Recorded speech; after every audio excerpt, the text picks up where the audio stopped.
Greetings wherever you're joining us from around the world. I'm Associate Professor Tina Coburn, Co-Director of the Australian Centre for Health Law Research. And we, my Co-Director, Associate Professor Fiona McDonald, ACHLR members and I, are delighted to welcome you to the 8th Annual Australian Centre for Health Law Oration. We are especially pleased that Professor David Studdert will be delivering this year's oration. Before we begin, in keeping with the spirit of reconciliation, I acknowledge the traditional owners of the lands where QUT now stands. I pay my respect to their elders, past, present, and emerging, and acknowledge the important role Aboriginal and Torres Strait Islander people continue to play within QUT. Before I introduce Professor Studdert and invite him to deliver this year's oration, I will just make some brief comments about the Australian Centre for Health Law Research. Our research group is comprised of some 29 academics, a large and growing cohort of PhD students, esteemed adjunct professors, and an outstanding group of research assistants working on various projects with us. It's exciting to have this sort of critical mass, all these people working together on challenging and important health law issues.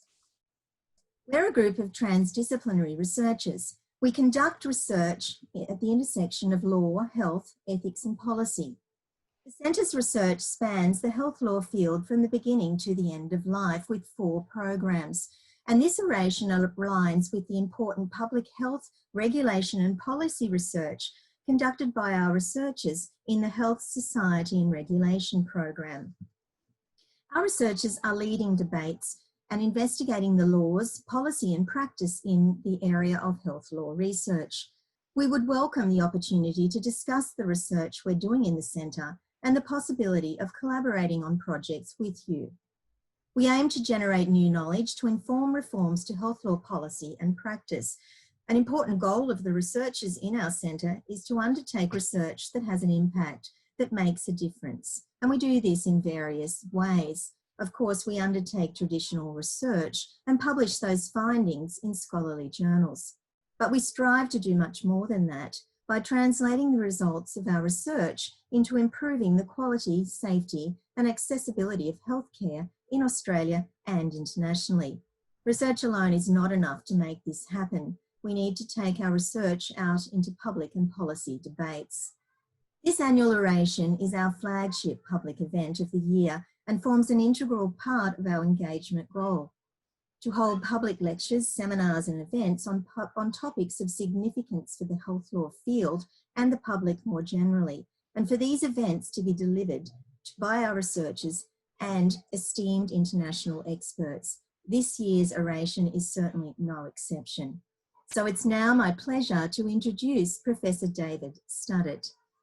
David Studdert is a Professor of Law and Medicine at Stanford University, where he teaches torts and health law.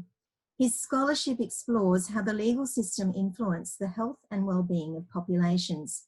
Professor Studdert has authored more than 250 articles and book chapters, and his work appears frequently in leading international medical law and health policy publications. Previously, he was on the faculty at the University of Melbourne from 2007 to 2013 and the Harvard School of Public Health from 2000 to 2006. He's also worked as a policy analyst at the RAND Corporation, a policy advisor to the Minister for Health in Australia, and as a practicing lawyer. Professor Studdert was awarded a Federation Fellowship in 2006 and a Laureate Fellowship in 2011 by the Australian Research Council. He holds a law degree from the University of Melbourne and a doctoral degree from the Harvard School of Public Health. I'd like you to now join with me in welcoming Professor David Studdert to deliver the 8th Annual ACHLR Oration on the topic gun violence in America. Thank you, David. Thanks very much, Tina. Thank you, Fiona, and thanks to all the organisers of this event. Am I coming through clearly? Yeah, okay, great. So it's a real honour to be here with you today for this 8th Annual ACHLR Oration. When Tina asked me to do it, she didn't tell me who the previous 7 orators were, and I only discovered later on that they were a pretty august bunch. They also had the advantage, I'm betting, of talking with you in person rather than through a screen, like unfortunately we have to do. All of which means I'm going to have to do some kind of personal best here, I think, to make sure you don't leave this session too disappointed. I was particularly delighted to get this invitation because of where it comes from. QUT Law School in general and the centre in particular have really emerged as quite a powerhouse in the Australian health law, health ethics scene. Over the last decade or so, you've assembled a really stellar group of seriously good scholars in health law and ethics, and your work is read by scholars and practitioners all over the world, including here at Stanford. So again, a real honor to be asked by you to do this. My topic today is gun violence.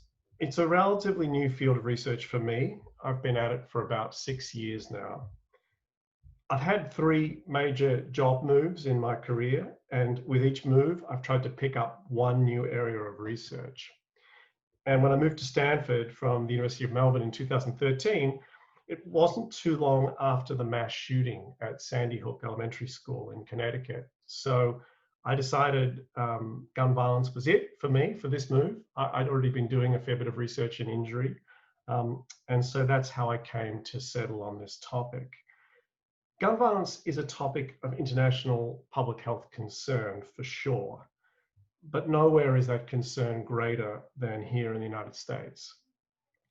The US is quite distinctive globally in the degree to which firearm violence contributes to the burden of disease, to the loss of life, and to injury.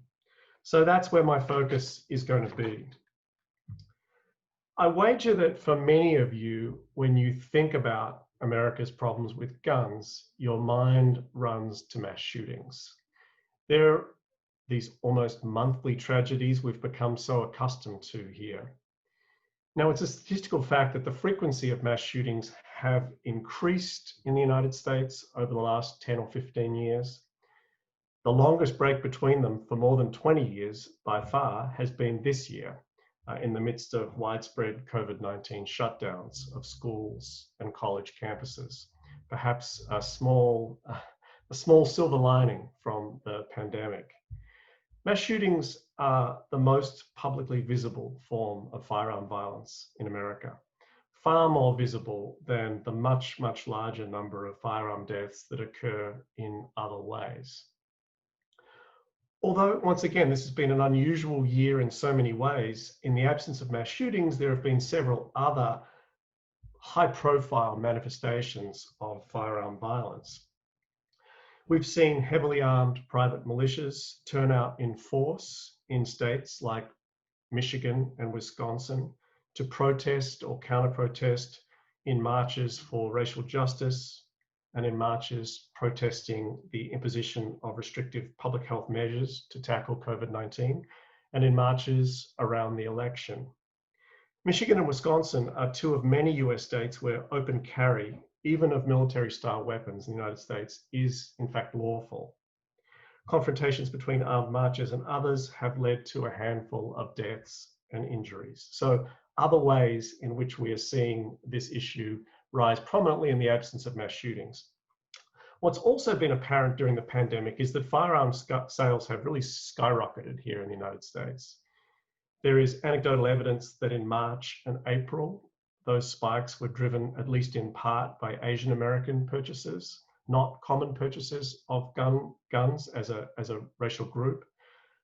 But the concern there was that they were fearful about reprisals for what our president took to calling the Asian flu. But clearly the purchasing phenomenon has been much broader than that, and it is almost certainly being driven by a degree of insecurity that many Americans have felt during this very difficult year. We know, after all, that the leading reason Americans give for buying guns is personal protection. These survey data from the Pew Foundation show that this motivation is cited as a major reason for firearm sales in about 2/3 of all purchases. Among handgun sales, it's much more prominent. Around 80% of all handgun buyers say they are motivated by concerns for personal safety.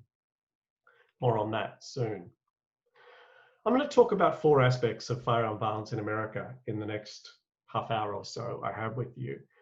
First, I want to spend some time explaining the epidemic, the firearm epidemic, that is. Second, I'll talk about what we know about the relationship between gun access and adverse health effects.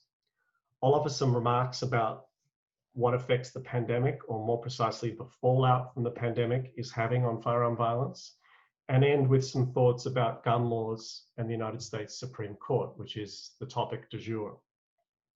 Turning first to the epidemiology of gun violence. In this particular epidemic, let's use the precise epidemiologic terminology. We should think about ready access to firearms as a risk or as an exposure. And we should recognize that Americans have distinctive levels of exposure to this risk. The US has many more civilian-owned guns than any other country. No one knows for sure how many, because there is no centralized system of tracking sales and ownership.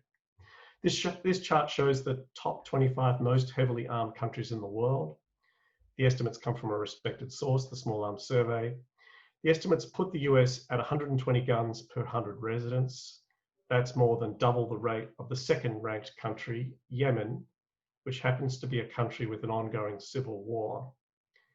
Next come Montenegro and Serbia, which don't have active civil wars, but did not too long ago.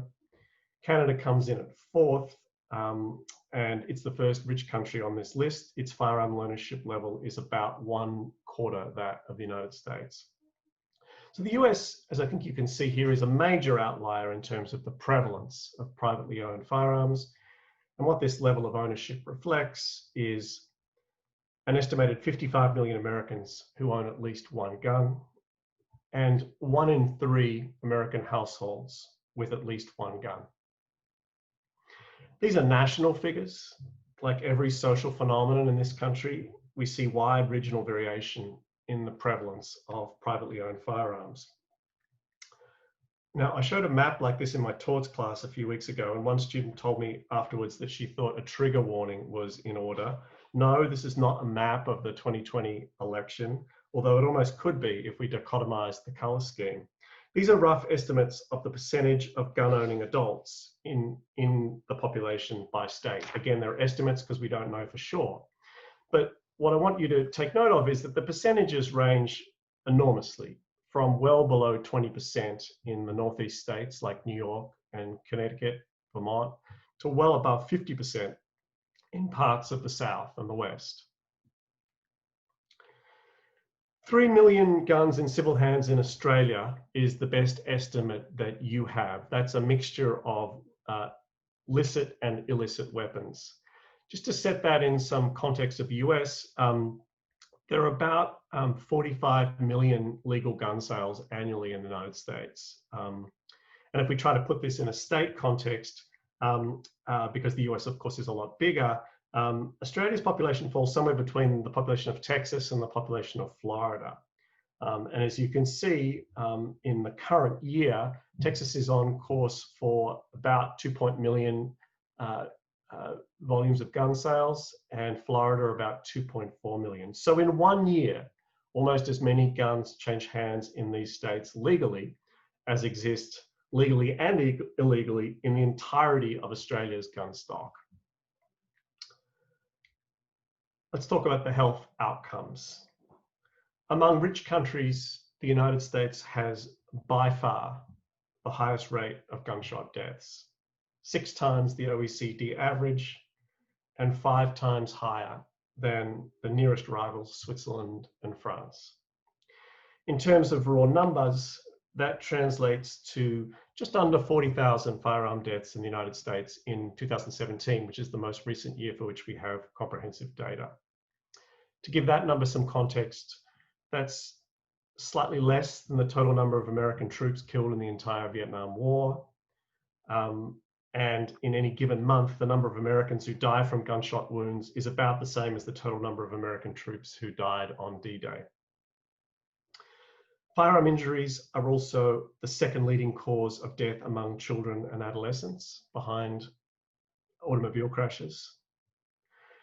And although firearms are an extremely lethal method, of course, not everyone who is shot dies. About another 75,000 non-fatal injuries occur each year in the United States. I've mentioned auto accidents as a comparator, and it's quite a useful one. If you're an injury researcher in the US and kind of a geek like me, you know that in 2018, we saw a special thing happen, which is these two curves met. Motor vehicle accident deaths and firearm deaths. Now, if we stretch this x-axis way off to the left there, what we would see is really one of the most remarkable achievements in public health of the last century, which is that motor vehicle accidents have steadily declined since the early 1900s. Firearm deaths have steadily crept up in the United States, and in the last couple of years, those lines actually crossed. What do these gun deaths look like? Well, a little less than 2/3 are suicides. That's the blue part of this stacked area graph. About 1/3 are homicides. That's the crimson section. And then the last 3 to 4%, that little icing you see on the top there, it's a mixture, primarily firearm accidents and this category legal intervention, which means police officer involved shootings. Notice that deaths from mass shootings are nowhere here. They're not actually broken out as a separate category in these statistics. They're covered mostly by the homicide section of this graph, but if they were here as a separate component, they would be a very, very thin line. Although mass shootings play a very large part in the public's understanding of gun violence, their frequency is actually rather small in relation to these other types of death. They account for about 0.5 to 0.6% of total gun deaths. I make this point not because mass shootings aren't hugely important as a public health issue, they are, and their death toll is irrelevant to that fact. The reason I hype this is because it's really a good example of how it's difficult to understand the epidemic from the outside looking in, based on media reports and standard public perceptions. One really has to recognize that many, indeed most gun injuries are low-key private tragedies. In fact, gun violence in America should not be thought of as one epidemic. It's actually several different epidemics layered on top of each other, each with different types of deaths, different types of victims, and different causes. And that insight matters for how we shape prevention and how we think about regulation. To illustrate what I mean by this multiple epidemics idea, let me get a bit wonky for a moment and show you rates of firearm suicide and firearm homicide for men by race and by age. So let me try to orient you here. Let's just focus on the graph on the left. These lines indicate rates of firearm homicide across age groups. You can see the age groups along the flat axis there. The red line represents Black men and their rates of homicide. The green line, Hispanic men, and the blue line, white men. So that giant peak in the red line tells us that young Black men aged 15 to 30 have very, very high rates of homicide compared to white and Hispanic men of the same age. This is all firearm homicide, by the way. Much of that is street violence in urban areas, some gang-related, some drug-related, and often with illegal guns. The graph on the right has the same setup, but here we're looking at homicides among men. White men have much higher rates of gun suicide at every age group, but particularly as they enter middle age and move into their 60s and 70s. So two very different phenomenon, very different causes, very different etiology, and we really need to sort of look within age and race groups to see that. I'm going to pivot now from describing the landscape and the scale of the epidemic to turning to discuss what I think is much more interesting, which is causes. The first and maybe the most important point to make here is that given the magnitude of this public health problem, we really know far too little today about the causes of firearm violence and, most importantly, what works to prevent it. This picture from a recent JAMA paper, I think, tells the story pretty powerfully. You're looking here at the amount of research funding that's on the vertical axis, directed to each of the 30 leading causes of death in the United States, relative to the mortality burden of each of those causes. That's on the x-axis, the flat axis there. You can see that diseases like HIV, I'm not sure if you can see my cursor there, but diseases like HIV do pretty well, high levels of funding relative to their share of mortality and the mortality burden. Gun violence research is right down here. It does almost the worst, second only to falls among the elderly. The underinvestment in gun violence in this country has a backstory, and it's a political backstory. In 1997, Congress essentially stopped most federal funding of firearm violence research. The CDC had a growing program in this area, and it was beginning to take off as an academic field in many universities. And that was ended by Congress in one day via an amendment bill. The bill was sponsored by conservatives in Congress who essentially took the view that who had guns and what people did with them was a private, constitutionally protected matter, not an appropriate area of public health research. And a consequence of that legislative intervention was, predictably, what you see here. Firearm violence research has languished, and languished badly relative to its importance as a cause of mortality and morbidity in the United States. Private foundations have stepped in to fill that void. However, it's been really difficult to get large-scale studies off the ground with that kind of funding alone. With the support of several philanthropies and from some generous support from Stanford, my group has managed to get a large study up and running over the last few years. And I wanted to spend the next few minutes just talking about that project. I think it's a good example of the kind of work that we need much more of in order to be able to uncover and quantify the root causes of gun violence. Without that kind of basic evidence, it's going to be hard to make the case for sensible gun regulation. And it's also going to be difficult to know how to design and prioritize different kinds of violence prevention activities. So this was our study question. Does ready access to firearms increase risks of suicide? Our findings were published in the New England Journal of Medicine in June. I should perhaps pause for a second. I don't think I need to do this for this audience, but I sometimes have to do this. I think I should just say something about the value of asking this question. It might surprise you to know that as I've gone around over the last year and talked about this study, I often find myself having to justify why we would do a study like this. And here's a little sampling of some of the questions I've been asked when talking about this work. Why do we even count firearm suicides as gun violence? That's not what I was thinking about when I thought about violence, is one version of a question. Another question is, look, these people are going to do it anyway, so let's not fixate on guns. I think we absolutely should fixate on guns, and I try to take skeptics there through 4 steps. So let me run those by you, and you can tell me how convincing you think they are. The 4 steps are really just clearly established facts in epidemiologic research on suicide over the last 40 years. First, suicide attempts are often impulsive acts. People don't think about most attempts for very long. Secondly, most attempts are not fatal. And most people who attempt, including people who attempt repeatedly, do not go on to die in a future suicide. They go on to live a full life.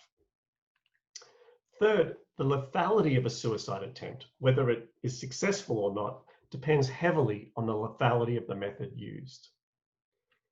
And finally, firearms are an extremely lethal method. So in summary, means matter.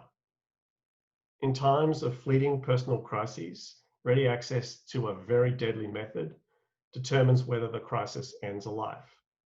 Guns afford few second chances.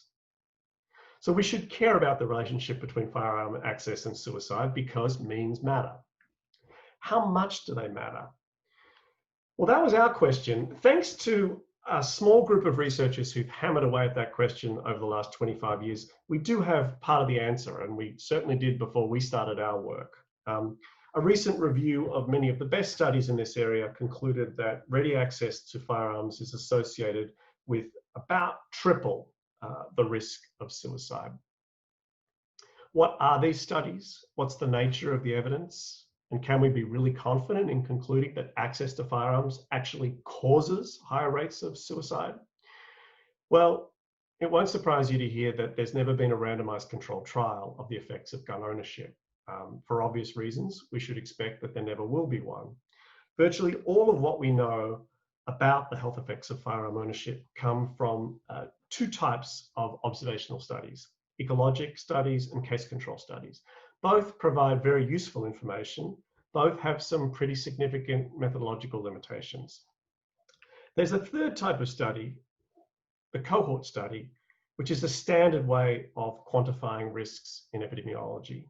This is the type of study that has taught us that smoking is bad, that even small amounts of exercise are good, and chocolate, well, it keeps going back and forth on chocolate. I'm sticking with chocolate until we have definitive results from a cohort study. In the suicide context, the basic design of the cohort study involves following two populations forward in time, as you see here.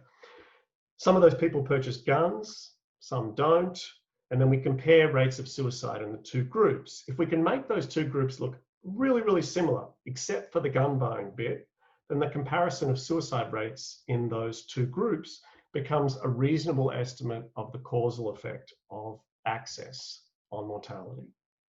There's only ever been one cohort study of firearm deaths. That was by Garen Wintermute and colleagues in 1999. Why haven't there been more? Well, you heard one reason, that's the political reason. Cohort studies are expensive. They involve a lot of people because this is a fairly rare event. And without federal funding, that's really, really hard to do. The technical reason is that it's virtually impossible to measure the exposure, gun ownership, at the population level. Remember, no centralized tracking of gun sales in the United States means very weak data on who has guns and when. America tracks ownership of trampolines and lawnmowers much better than it does ownership of firearms. But three places, California, Hawaii, and the District of Columbia, do track to some extent. There is a form of tracking. These three jurisdictions maintain rosters of all gun sales. Everyone takes pains not to call these registries because that provokes some constitutional concerns, but there is a degree of comprehensive information about guns. California's tracking system, called DROS, is the oldest, and because it's California, it's also the largest. Importantly, DROS has operated in California alongside a statewide requirement that every handgun transfer must be transacted through a licensed dealer. Sales, private transfers, loans, everything. So all lawful gun transfers must go through licensed dealers in California, and those transactions are logged by the California Department of Justice and permanently stored. No gun show loopholes in California, which is true of many other states. So over the past 4 years, my group has been building a cohort around this DROS database in California. It's been very slow and painful work, but we have a cohort built. We finished it last autumn, and we've started to analyze the data. I want to acknowledge the team because they're a team of superstars. Tina was talking about transdisciplinary and multidisciplinary. We are definitely that in a little team here. We come from 5 universities, 2 statisticians, 2 physicians, a political scientist, an epidemiologist, and me. I'm not sure what I am. I'm still figuring that out. But I think it's an area that cries out for this kind of interdisciplinary collaboration to really get at all the angles that are important in this area. So we assembled the cohort by linking individuals across 3 main data sets. A series of historical extracts of the California voter registration system was the backbone of the cohort. And onto that voter registration data, we linked those DROS records on gun sales, and we linked statewide mortality data. The linkage was done using identifying variables common to all three data sets, like date of birth and name.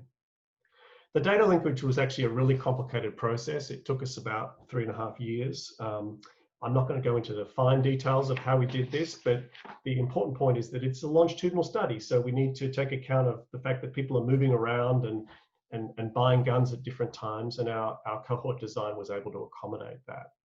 So let me just press ahead and get to some results.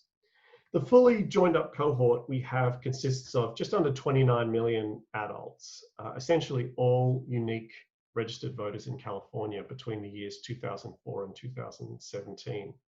About 2/3 of adults in California are registered to vote. Remember, it's not compulsory here, but that's a pretty large share of the population. We followed cohort members for up to 12 years and for an average of 7 years each. 1.2 million of our cohort members purchased handguns during the study period. 1.6 million died. 14,000 of them died from gunshot injuries. And we're going to observe that through time as they move along. And on every cohort member, we capture a bunch of information. So let's take a look at those firearm deaths. About 9,000 suicides, 4,000 firearm homicides, and then there were a mixture of sort of accidental deaths and police-involved shootings. That breakdown, by the way, is very consistent with the proportions we see at a national level. So we have lots of plans for this long-shot cohort study. It's kind of taken over my research agenda in some ways. Lots of things we want to do with it. But let me get back to our first analysis here, which was to look at the risk of suicide among cohort members who purchased handguns while we were observing them during the study period.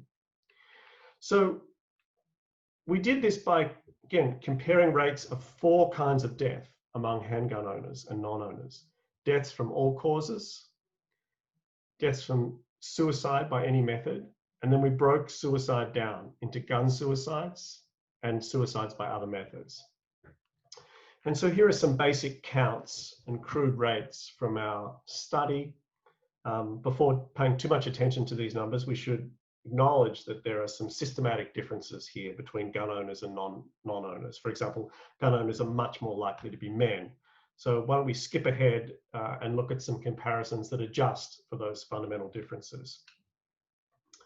Male handgun owners in our cohort had a 3-fold higher risk of dying by suicide compared to non-owners. Female handgun owners had a 7-fold higher risk compared to female non-owners. And now let's break those suicides into those that involved firearms and those that didn't. When we do this, we see that the difference in suicide rates between owners and non-owners is driven entirely by firearm suicides. 8-fold higher for men, 35-fold higher for women. Gun owners do not have higher rates of suicide by other methods, nor do gun owners have higher risks of death from all causes. The best thing about cohort studies, though, is that they allow us to look at these risks not just as single composite numbers like this, but as evolving phenomena over time. So I want to finish up my discussion of this study by showing you a couple of plots. These plots depict rates of firearm suicide over time among handgun owners from the day that they purchased their first weapon. Again, an important note here I should clarify. Before conducting this particular analysis, we removed anyone who had purchased a handgun in the prior 20 years. So we could do that with our DROS data. So the estimates you're about to see focus on a very large group of virgin purchasers. So here we're looking at a plot of firearm suicides over the 30-day period immediately after that first handgun purchase. And this is about 700,000 members of our cohort. So we're really zoomed in here on those first 30 days. To orient you, new gun buyers are the solid line, and the non-owners, the controls, are the dotted line. The y-axis is the percentage of each group alive on each day, and the x-axis is the number of days since purchase. And again, we're really zoomed in here on that first month. You can see that the lines track each other very, very closely. In fact, they're identical for the first 10 days. California has a 10-day waiting period before any purchased firearm can be picked up from the store. Day 11 was the first day gun buyers could get those weapons, and there were 9 firearm suicides in our cohort on that day, all of them among the gun buyers. And then we see those lines begin to move apart as gun owners steadily experience more firearm suicides than non-owners. This next picture pulls back now. We're looking at those 2 groups beyond 30 days, all the way up to 12 years of follow-up. And the gun owners curve flattens a little bit. It's not quite as steep as it is in that first period, but at every point, their rates of firearm suicide are substantially higher than that of non-owners. What can we learn from these survival curves? Well, there's so much to say here, but in the interest of time, let me just offer two observations. One of the critiques of studies examining the relationship between firearm access and suicide has been, it's not about the gun, it's about the intentionality. People who want to end their lives buy guns and do it. And if it weren't the gun, it would have been a bridge or a hanging or something else. We actually see some evidence of this intentionality in that 30-day plot. The highest suicide risk new gun owners ever face over the entire 12 years is in those first few days after purchase. It's about 100 times higher than non-owners at that moment. And by the way, this result strongly suggests that if the California waiting period were 20 days instead of 10 days, that would save lives. But what happens over the longer haul? The wide view is really informative here because it's much more difficult to make the claim that it's intentionality, not the gun, if gun owners continue to have substantially higher rates of firearm suicide 6 months, 12 months, 5 years, 10 years after their initial purchase. And that's exactly what we see. These curves resemble a classic environmental risk, not unlike smoking or asbestos. And importantly, over half of all firearm suicides among our gun owners occur over that long haul, more than 1 year after the purchase date. So it's not that the intentionality is irrelevant. There is some evidence of that. See top graph. But in the overall scheme of things, they are a minority of all firearm suicides. It's the ambient risk that takes over and clearly suggests a causal relationship. Okay, so key findings I think you have at this point. Let me just move forward and talk about these last 2 topics briefly before we go to questions. Something about gun violence and COVID-19, and then finally the Supreme Court. I mentioned at the outset that gun sales are way up in 2020. We see plenty of evidence of that in national data as well. I said there's no central repository of national information on gun sales, and that's true. The FBI does count background checks, however, so that's often used as a rough proxy. It's not a perfect proxy because lots of gun sales don't involve background checks, but it's something. Looking at background check volume is mostly what the media does here in the United States, and it's actually pretty interesting. What you can see is, this is the last 20 years, what you see is, as you look across, you see this kind of, it almost looks like a radar pattern or something. What it's indicating is that gun buying is a very seasonal activity. These mini spikes you see from year to year are mostly late December cycles. Many Americans choose to give loved ones the gift of guns at Christmas. Some of these larger spikes also have explanations that we and others have studied, and they're labeled here. So if you look at the first of these spikes, it anchors very cleanly on the mass shootings at Sandy Hook on December 14, 2012, when 20 children and 6 adults were gunned down. The second spike anchors very cleanly on the mass shooting terrorist attack in San Bernardino, California, where 16 people were killed and 24 were injured. Why do mass shootings prompt gun buying? Well, in part, the explanation is that these events make people feel unsafe. And remember, security, personal security, fear for personal security is the #1 motivation for buying. But the more important explanation appears to be that gun enthusiasts are largely behind these spikes, and they fear a backlash and a government response after these events that will make gun buying more difficult in the future. So they go on purchasing sprees to stock up. This last very large spike you see is from March onwards. It's our COVID spike. And it has definitely appeared as the pandemic has spread and widespread shutdowns have occurred. There's a great deal of concern in the violence prevention community about what the effects of this COVID spike will be. I get asked about this a lot by journalists, and my response tends to take something like the following form. We should be really concerned about this, but we should stay focused on what the really big risks are here. First point is we don't really know yet.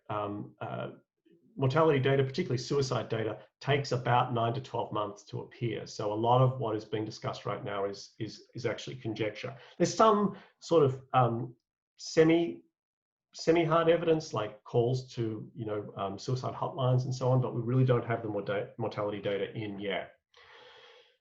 Second thing we should be aware of is that we know that from previous spikes, a lot of this buying is going to be by people who already own guns. So we don't think about the incremental risk introduced by those guns in quite the same way. The risk increment for a gun coming into a house that's never had one is really quite large. The nth gun, less so in the same household. I think the formula that will determine the effect of COVID-19 gun buying and COVID-19 shutdowns goes something like this.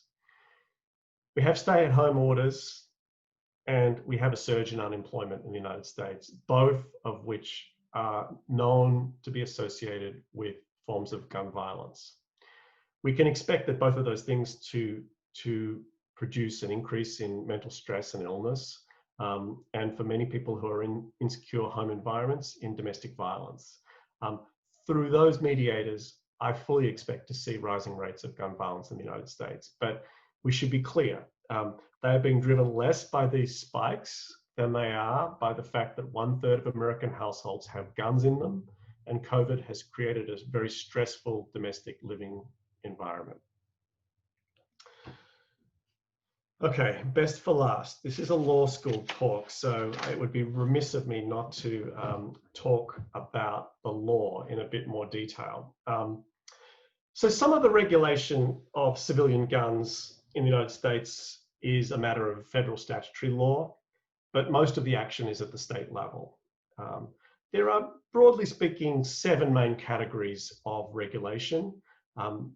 Rules about who can have a gun, things that gun owners have to do, like safety training and registration. That's actually quite unusual in the United States. What you can do with your guns in public, and there the most controversial rules are around open carry laws. Rules around how guns are sold, mostly relating to dealers, child and consumer safety laws, rules about hardware and ammunition, and then a whole slew of rules around crime prevention. Now, there's tremendous variation across the states in which of these laws are in place. My home state of California has laws in virtually every one of these categories. Some states, particularly in the South, have almost none. That was the state of affairs and remains the state of affairs to some extent, but in 2008, US gun laws were turned upside down in the decision of District of Columbia versus Heller.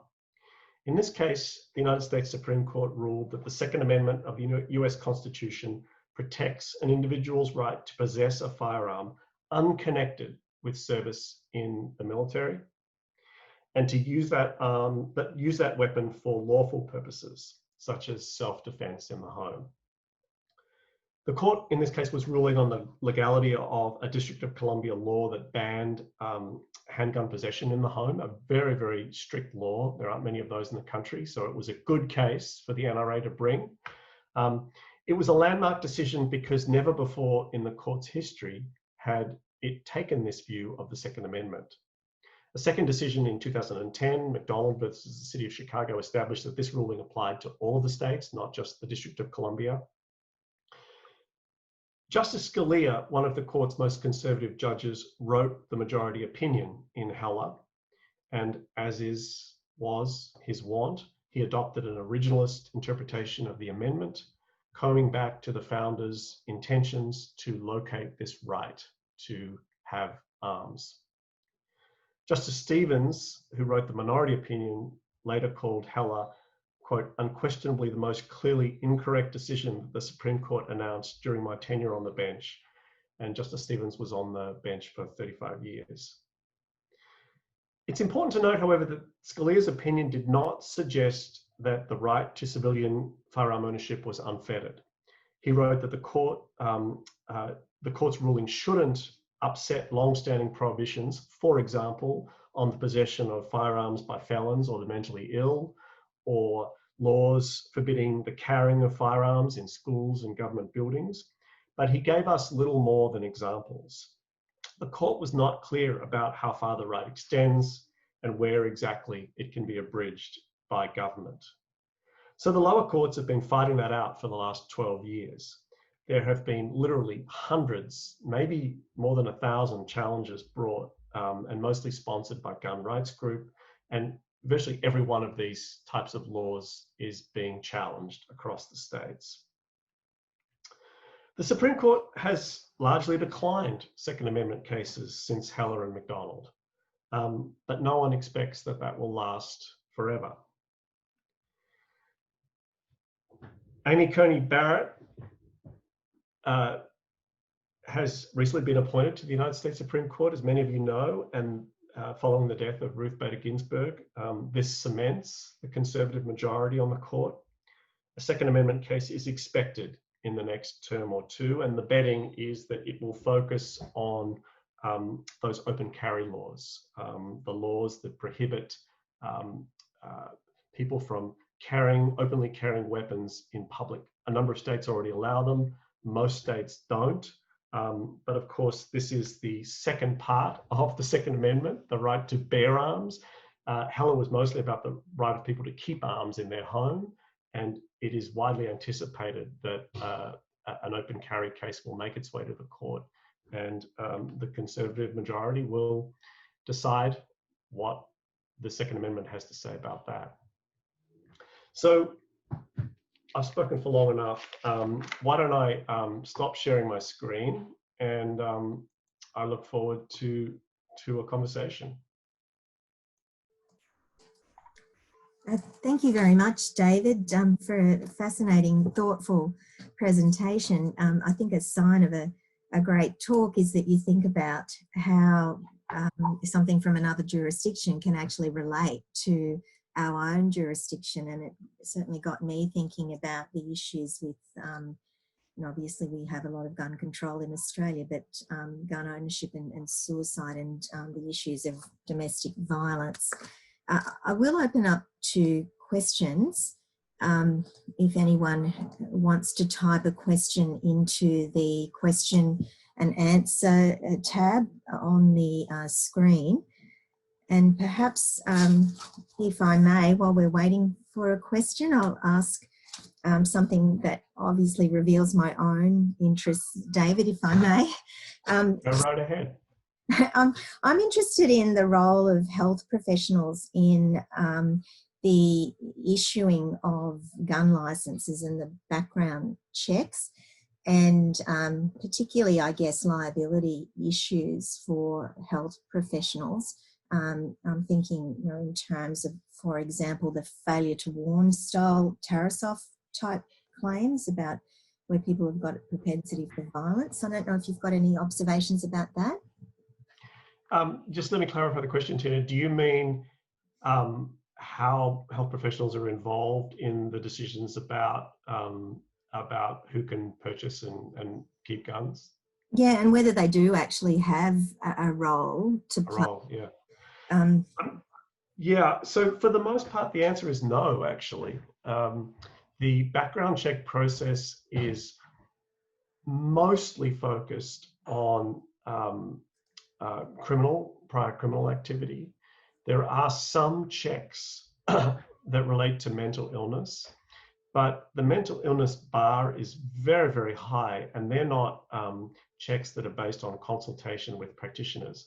So what federal law demands is that a person who purchases a weapon and is checked through the FBI system not have they call it 2120 in California, not have an order by the court against them indicating that they're mentally ill or have an extreme substance abuse problem. So it's an extremely high bar that we're dealing with there on the background checks. And we should also remember that about 25% of guns sold in the United States are not subjected to a background check today.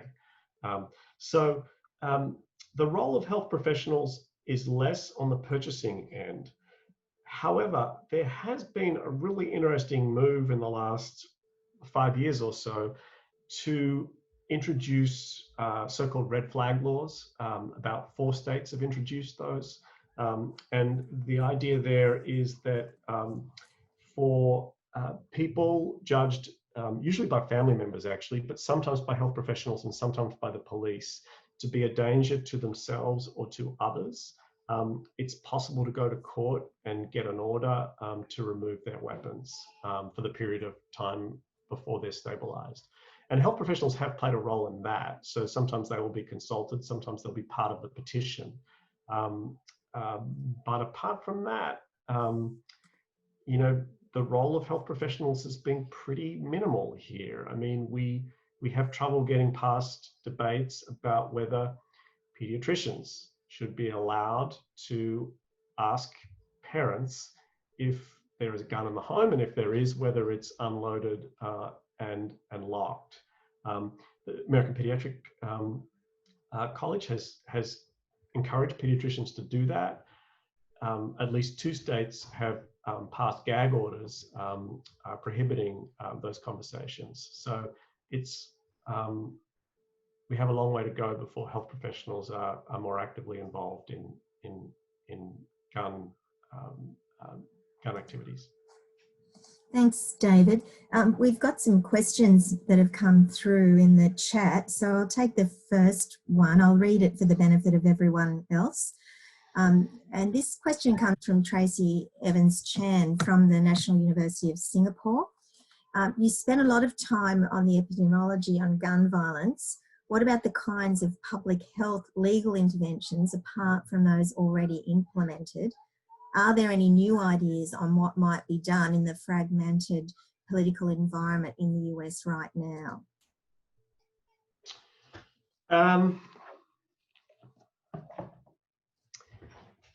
I think most of the debate and focus has been around sets of laws and public health interventions that we already have and already know about.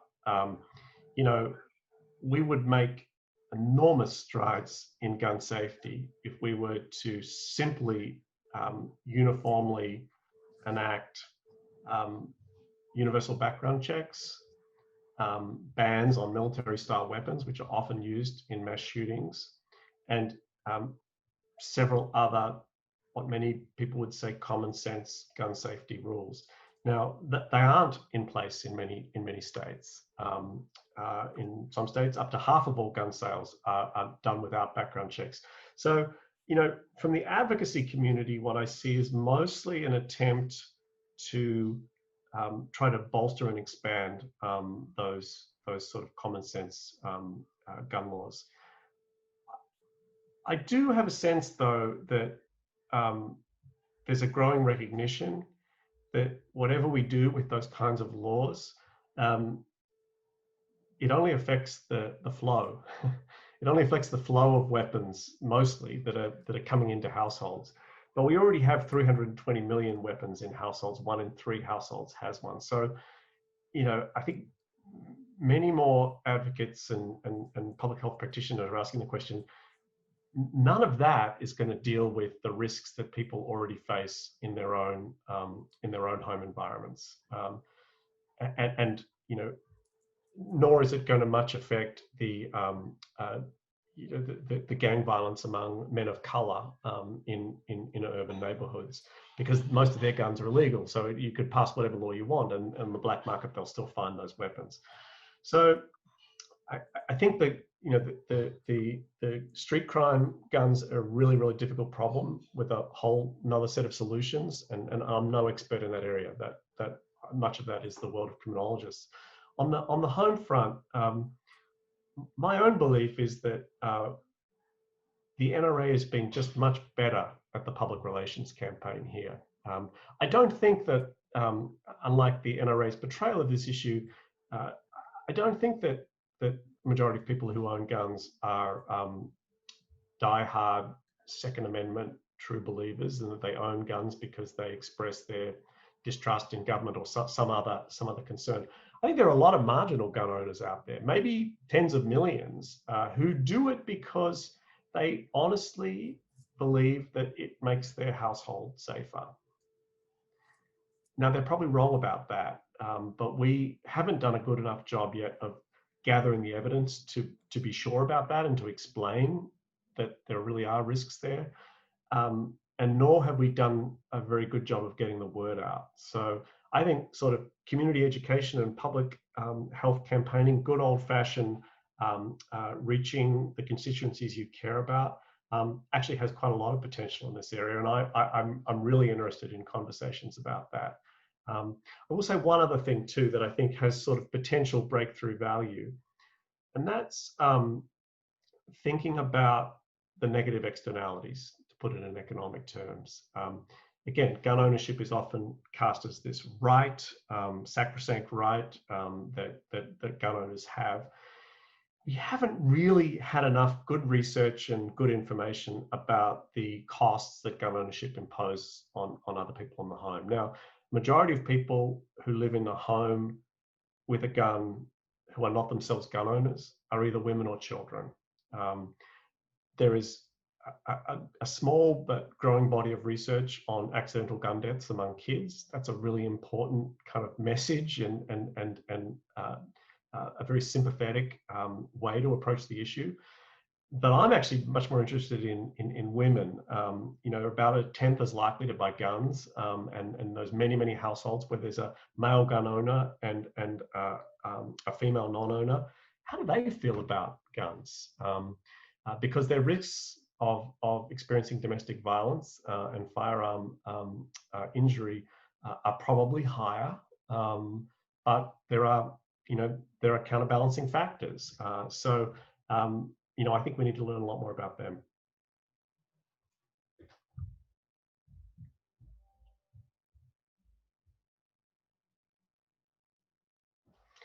I see another question there from Lindy. Tina, should I go ahead and just answer that one? Yes, please do, David. So Lindy Wilmot, a member of your centre, asks, oh, it just disappeared. I believe the question was about whether any of this change is possible or the political interests are just too entrenched to make progress. Well, the political interests have certainly been too entrenched to make progress for the last 4 years. I'm not sure what the next 4 years will bring. It's a really difficult issue to move through Congress, and the NRA is a really clever, powerful organization. One thing that's happening at the moment in the United States is the NRA is kind of imploding for a range of sort of mundane corporate reasons, and so that may change the landscape and the political dynamic somewhat. But I'm not particularly optimistic about the ability to enact widespread gun safety legislation in the United States right now. I think what this last election showed us is that the country is extremely divided and polarized. And I think one thing the Biden administration is going to strive to do or not to do in its first 2 years is to stoke those divisions. Thank you. I think you've also answered Jeremy's question from the chat. So we've got a question from Cara Black. I'm interested in how you would negate a counter-argument that the spontaneity element of suicide, which is considered a consistent element, is appropriately offset by the mandatory waiting period. Is it appropriate for governments to take extra measures to protect people from themselves when there is such premeditation?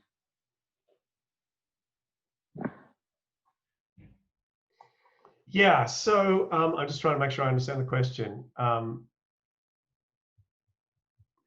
think that there isn't great evidence about what waiting periods do, and we didn't study waiting periods specifically. But I think you know, based on research that shows you know that on average people who attempt suicide have thought about that particular act at that particular moment for about 8 to 10 minutes. These waiting periods can be quite effective. Now, clearly they're not enough, because in our own study, what we see is still on day 10, the curves start to move apart. So these are at-risk periods for some that last longer than that. I think waiting periods are one of those measures that actually doesn't require us to wait to see what the research turns up. It's a common sense measure that doesn't seem too much to ask for somebody to hold off for a week or so before they take possession of their weapon. But again, I would go back to our work in showing that the majority of suicides occur later in time. You know, it's this idea of the ambient risk. People who've owned guns for more than a year still have a substantially higher rate of self-harm than those who don't have weapons. So the waiting period is anchored to the moment of purchase. It's not really going to help you there. It's other kinds of moves like the red flag laws that I mentioned that offer some promise for that longer term risk. I have a question if we've got time, David. Do you have a moment? Oh, please, Fiona. Yeah. I was reading a paper the other day that suggested that reframing the debate in the US from gun control to gun safety will influence political change, because more people support gun control, if you like, when it's framed as safety as opposed to control, because of that incursion of the government into their space. What I was curious about is that although that might be a political strategy, how does that abut against the Second Amendment rights, the interpretation of the Second Amendment rights? Well, I don't use the term gun control, and if I have in this talk, that's a slip up. I learned from Garen Wintermute, Matt Miller, John Donoghue, and others, veterans in the field, that that's not a good idea. That's like— Oh, you didn't? This was just a paper I was reading. Yeah. Okay. So that's like one of those red rag kind of things to provoke the gun rights community. Gun safety laws are actually what they are, and you know, I don't think that many public health researchers I know are out there trying to do studies to figure out what would happen if we took all the guns away. So that's not really kind of where we're at. It's not feasible, and probably it's not desirable. So I think it's much better to use terms and language like that to get at better what the goals and what the objectives are here. And I think that's just another example, Fiona, of how, you know, the gun safety community has a way to go in getting their messaging right. You know, the NRA figured out their messaging in the 1970s, and they've been fabulous at leveraging that. You know, we need an equal and opposite capacity to respond to that kind of public messaging. And in terms of the Second Amendment, does reframing something as safety vis-a-vis control likely to affect a court's interpretation of the Second Amendment? I don't think so. I think the court is going to see the law for what it is and come to their own view of the Second Amendment. You know, I think there are many judges who still believe that Heller was a renegade decision, and although they're forced to apply it in the lower courts, they look for ways around it. Now, I can't say in these hundreds of cases that have been brought up whether some have not tried to look at you know, safety aspects in that way. I think, for example, the red flag laws, you could make a strong argument this is about protecting people from themselves. But I think when it gets back to the court, the Conservative majority is very likely to pick up where Justice Scalia left off. We should remember that Amy Coney Barrett was Justice Scalia's clerk too, and is very much of the Scalia school. Thank you.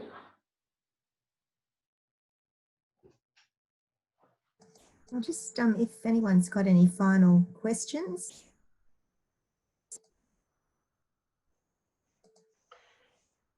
In that case, it just leaves it to, unless David, did you have any final observations that you wanted to make before we close? No, other than it's kind of weird to do this virtually, isn't it? Like, We'd be I giving don't you know who something. these people are who are there, but whoever you are, thanks for coming, and I wish it were live. Mm. We'd be giving you a present now or something like that, David. You could send me a virtual pen, Tina. So I'm very grateful for your time and the thought that you have put into preparing the presentation. Thank you so much for that. We would love you when you're home or on another occasion to come and visit us at the centre. And it was good of you to speak in this forum. It's not an easy gig. So thank you so much for that. We have all learnt a lot this morning. So I guess thank you to everyone who's dialed in. We have done a recording of this presentation, so a much bigger audience will be able to listen to it. It'll be made available on our website. So thanks once again, and I wish everyone a good day. And there's a message from one of our colleagues in the Health Law Research Centre. Wonderful presentation, David, very engaging, and thank you. So I'm sure there's many more of those sorts of accolades as always. So it's great to see you again, David, and thank you so much. Good to see you, Tina. Thanks everyone for a fun hour. That was great. Thank you. Bye. Bye. Thank you very much.